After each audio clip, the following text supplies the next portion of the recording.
All right, Afroman. What's Welcome going to on? Vlad TV. All right, all right. All right, all right. I've been seeing a lot of good interviews on it, you know what I'm saying? I kind of, how come they ain't interviewed me yet? Now, Well, here here we we is. All go. right. I mean, we just saw each other at the Snoop Dogg roast. Yeah. That was Yep. funny, real funny. I was in Yep. the back ducking. Then before that, I think we saw each other at the Players Ball. I think like earlier in the year, Okay, yeah, that was not this year, but last year, probably. last year. Yep, Yes, time's going fast. that's what it is, man. Congrats on all your success. Thank you, thank you. Let's start in the beginning. So you grew up in L.A. You're known for Palmdale, but you actually grew up in South Central. Yes, sir. Yes, sir. Okay. It was actually like 69th Street and Harvard, which is a block from Western, which is a few blocks away from Normandy. So it's like, you know, South Central. You know, that's where I came up. 69th and Harvard, 69th and Western. Now I remember this was during the Napster days. I started downloading your stuff. Like, first I got because I got high, but then I started getting all the other songs, and it was like, yo, this dude is dope. And this was like probably like '98 or something. Not that early. 99, 2000. Yeah. It's gonna be 2000. Yeah, definitely 2000. Cause like a little after, it's gonna be 2001. It's gonna be like January, February 2001. I got a deal in 2000 and like around Aprilish. You know what I'm saying? I kind of got it like around March, Aprilish. I got my deal in Okay. 2001. But no, but I remember actually hearing your stuff before the deal, before anyone but heard that's what about it. happened. You know, like at first I was selling them on the street. Like, you know, I was just an old school, you know, hustling Neanderthal. Like I didn't know about computer. I didn't have a computer. I didn't know about the internet or none of that. So I was selling them on the street. You know what I'm saying? So these girls from Hattiesburg took me to New Orleans.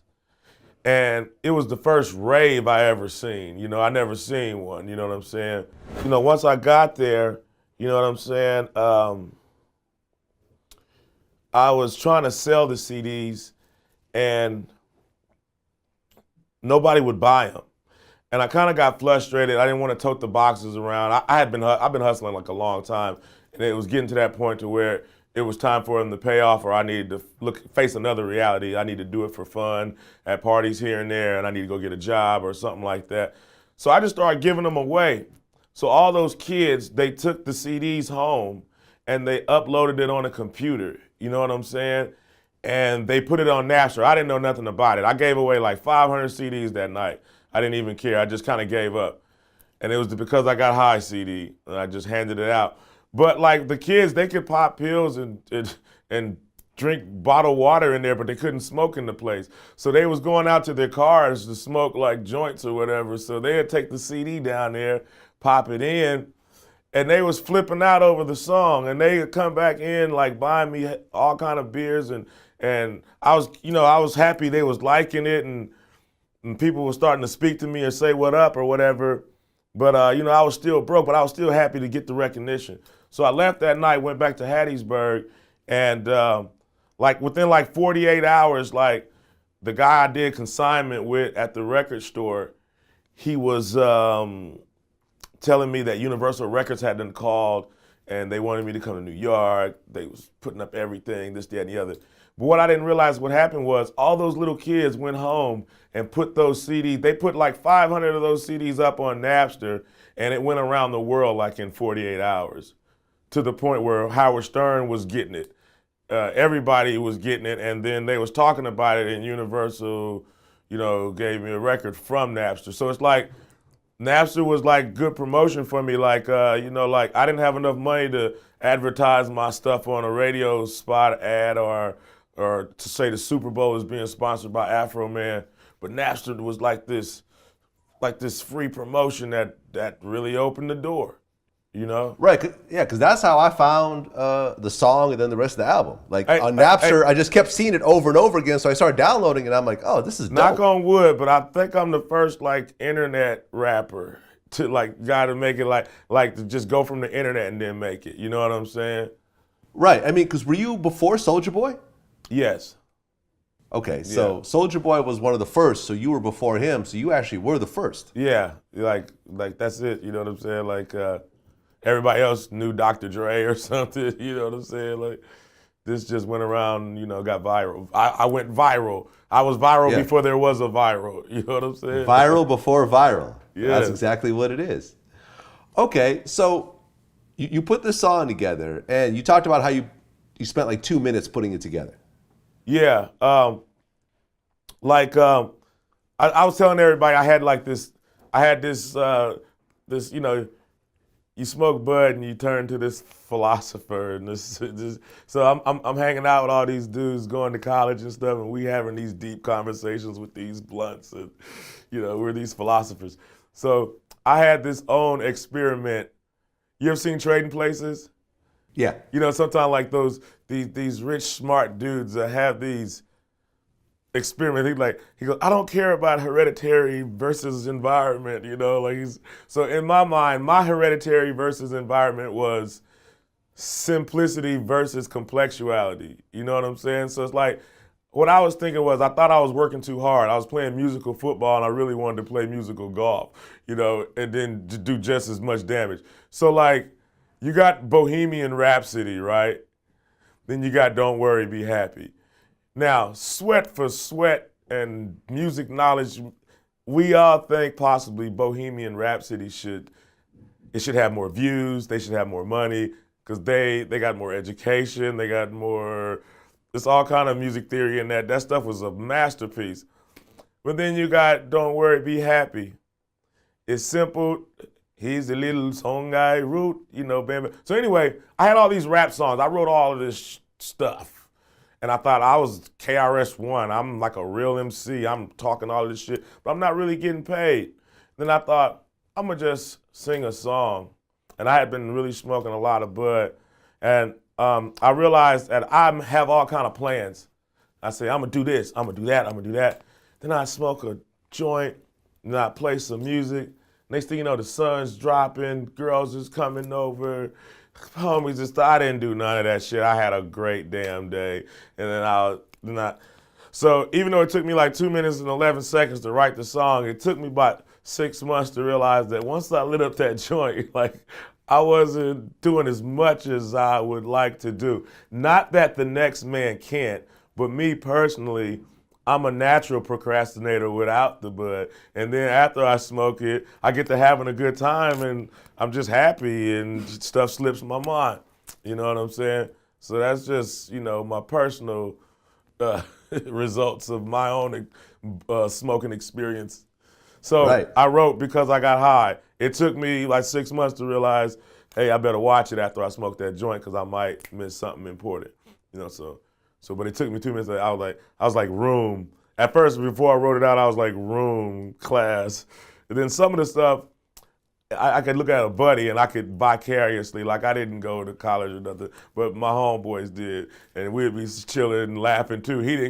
I didn't go to the studio. He didn't go to class. You know, we all laughed and smoked this joint and, you know, so I wrote the song, 2 minutes, 11 seconds. So the song goes viral on Napster. Right. And then the Universal deal happened afterwards? Right. Right. Okay. So you signed a deal to Universal.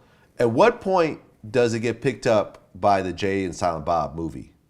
It all happened at once, man. What I think happened was, I don't know, because I didn't have cable. I was in the ghetto, but you know what I'm saying? I was doing my thing. I was trying to come up.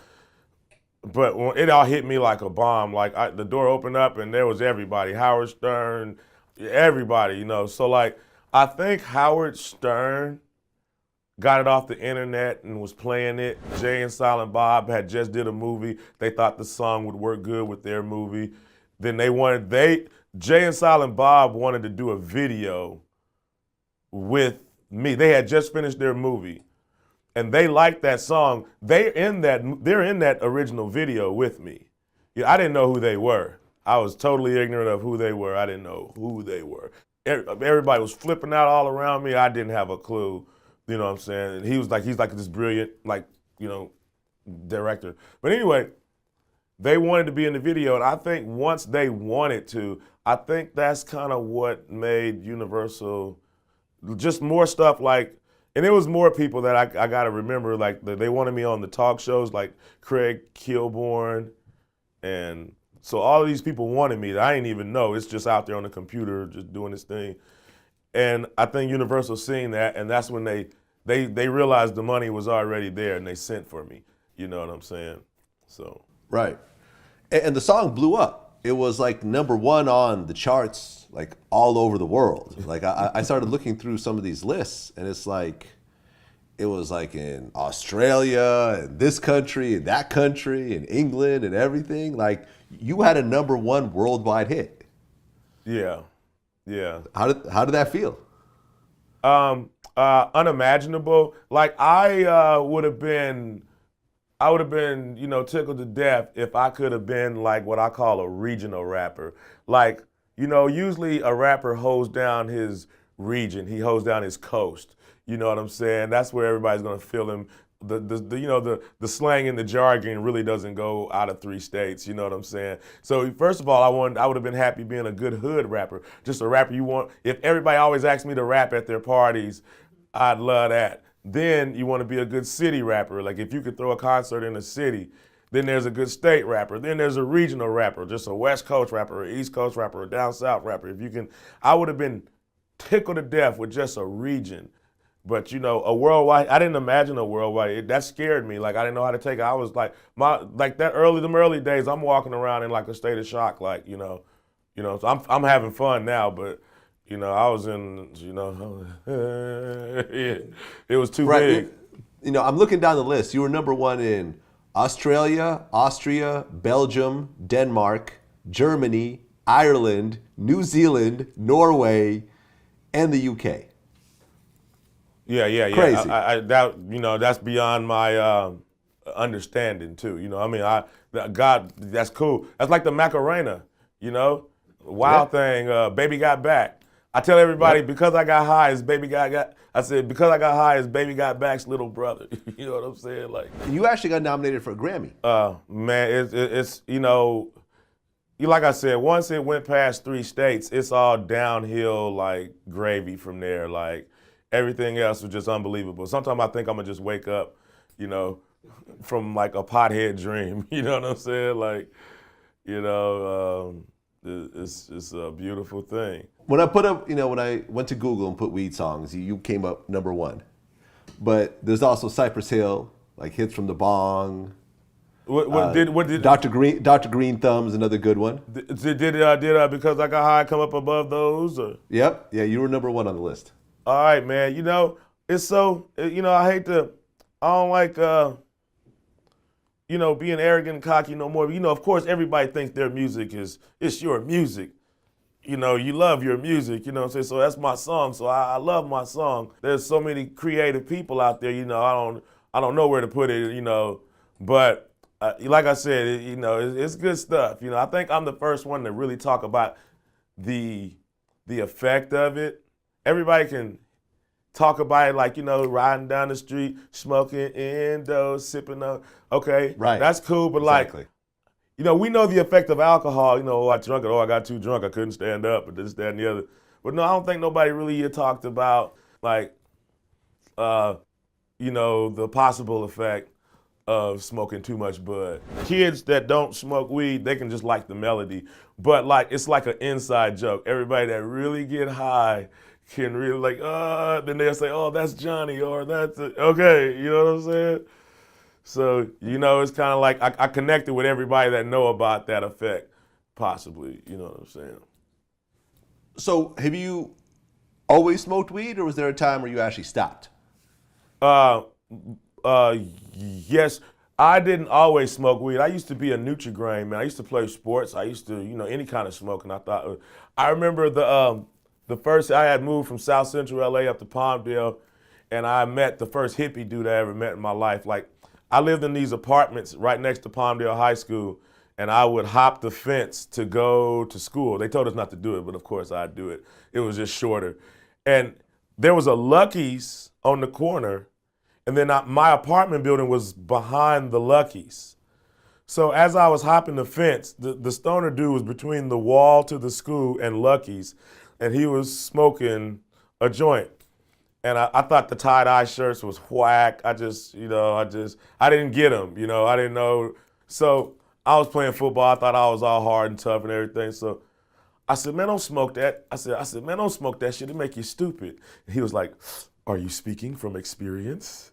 I just thought that was funny as hell, And after that was like my first like hippie friend. But like, I didn't smoke weed until like probably after I dropped out of Pawndale High School, and like I was I didn't have enough money for a beer one time. And this dude was like, hit this, and I was ready to ease my mind any kind of way. So I started smoking weed like around 18. I was a late bloomer, like 18, 19. But then I didn't smoke every day. I didn't really start smoking until I went to Mississippi. Like, I started smoking like Biggie Smalls, back-to-back L's, like when I was probably like 24, 23, 24, 25. I was a late weed smoker. I kind of, after I got out of high school and everything, I was out there in the real world trying to make things happen. To keep from going crazy and calming down, it was the beer and the bud really helped me out.